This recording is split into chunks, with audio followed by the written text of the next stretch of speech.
بسم اللہ الرحمن الرحیم۔ محترم ناظرین السلام علیکم۔ آج میں اللہ سبحانہ تعالیٰ کا نام المقتدر لے کر آپ کی خدمت میں حاضر ہوئی ہوں۔ اللہ تعالیٰ نے قرآن مجید میں 2 جگہ پر اپنے آپ کو مقتدر، قادر متعلق طاقتور تعین کرنے والا کہا ہے۔ مقتدر وہ ہے جس کے پاس طاقت ہے اور وہ جو بھی فیصلہ کرے اس پر قادر ہے۔ اس کی قدرت تمام احکام کو نافذ کرتی ہے اور اس کا حکم ہر حال میں غالب رہتا ہے۔ لسانی اعتبار سے قدیر، قادر اور مقتدر سب کاف دال رے سے ماخوذ ہیں۔ یہ سب اللہ ذوالجلال کی غالب اور کامل قدرت کی طرف اشارہ کرتے ہیں۔ سورۃ القمر آیت نمبر 55 میں المقتدر خود کہتے ہیں، انہوں نے ہماری تمام نشانیوں کو جھٹلایا تو ہم نے ان کو ایک زبردست اور کامل قدرت والے کی پکڑ میں پکڑ لیا، ایک خود مختار کے قریب اعزاز کی نشست میں قابلیت میں کامل۔ اور پھر یہ کہ کبھی یہ نہ سوچیں کہ آپ اپنی طاقتوں پر انحصار کر سکتے ہیں۔ آپ کی توفیق صرف مقتدر کی طرف سے ہے۔ آپ کی کامیابی آپ کی وجہ سے نہیں ہے بلکہ اس وجہ سے ہے کہ اس نے آپ کو معاملات کو انجام دینے کے قابل بنایا ہے۔ جب آپ اس کے لیے اپنی ضرورت کا اظہار کریں گے تو مقتدر آپ کا ساتھ دے گا، لیکن جب آپ کو لگتا ہے کہ آپ پلک جھپکنے کے لیے بھی اپنی طاقت پہ انحصار کر سکتے ہیں تو وہ آپ کو چھوڑ دے گا۔ سورۃ انفال آیت نمبر 59 میں اللہ تعالیٰ فرماتے ہیں، اور کافر یہ خیال نہ کریں کہ وہ عذاب سے بچ سکتے ہیں، بے شک وہ کبھی بھی اپنے آپ کو نہیں بچا سکیں گے۔ ہم اکثر اس آیت کو اپنے لیے نہیں سمجھتے کیونکہ ہم کافر نہیں ہیں، لیکن ہم کتنی بار اس سوچ کے جال میں پھنس جاتے ہیں کہ ہمارے بچے اچھے ہیں کیونکہ ہم نے ان کی اچھی پرورش کی ہے، یا میرے پاس یہ کام ہے کیونکہ میں ہوشیار ہوں۔ اور پھر یہ کہ جب کسی کو کسی جان لیوا بیماری کی تشخیص ہو جائے تو پھر بھی سوچنا چاہیے کہ اللہ ذوالجلال ہر چیز پر قادر ہے۔ یہ کہنا آسان ہے کہ اللہ ہر چیز پر قادر ہے، لیکن کیا آپ واقعی اس کے ساتھ رہتے ہیں؟ موسیٰ کے ساتھیوں نے کہا ہم ضرور مغلوب ہو جائیں گے۔ موسیٰ نے کہا نہیں، میرے ساتھ میرا رب ہے، وہ میری رہنمائی کرے گا۔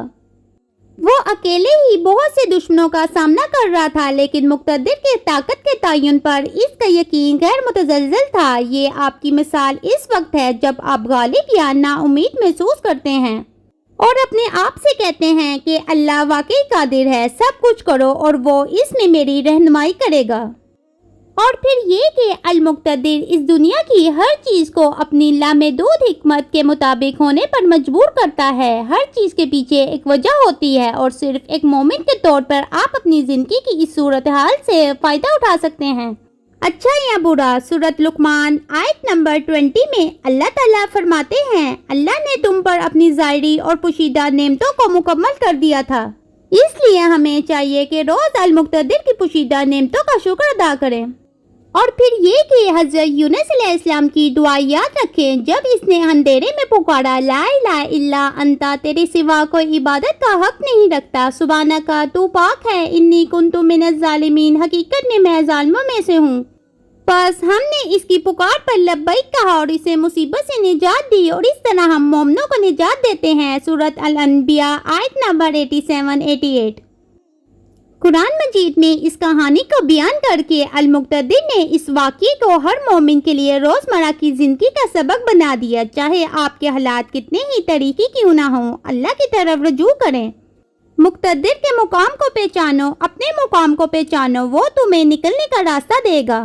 اور پھر یہ کہ ذہنی سکون کی اہمیت کی قدر کریں۔ المقتدر کا فرمان کامل علم اور طاقت سے آتا ہے اور یہ ہماری روزمرہ کی زندگی کو کنٹرول کرتا ہے۔ آپ مختلف حالات کا جواب دیتے ہوئے ہر روز سینکڑوں انتخاب کر رہے ہیں، اور ہر بار آپ کے پاس یہ انتخاب ہوتا ہے، کیا میں اللہ کی طرف رجوع کروں یا اس سے منہ موڑوں؟ آپ ناراض ہو سکتے ہیں یا صبر کرنے کی کوشش کر سکتے ہیں، آپ قسم کھا سکتے ہیں یا خاموش رہ سکتے ہیں، آپ غیبت کر سکتے ہیں یا آپ دوسروں کے بارے میں اچھی بات کر سکتے ہیں۔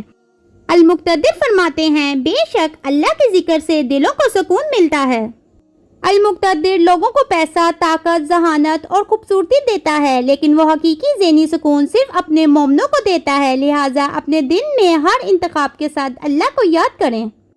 اے اللہ المقتدر، ہم جانتے ہیں کہ تیری قدرت تمام احکام کو نافذ کرتی ہے، ہمیں اپنی تمام تر صلاحیتوں پر اپنے یقین پر عمل کرنے کی رہنمائی فرما۔ ہمارے لیے آپ کے فرمان کے تمام پہلوؤں کا ہمیں شکر گزار بنا، ہمیں تکبر سے بچا اور ہمیں ایسے دلوں سے مزین کر جو آپ کو کثرت سے یاد کرتے ہیں۔ آمین یا رب العالمین۔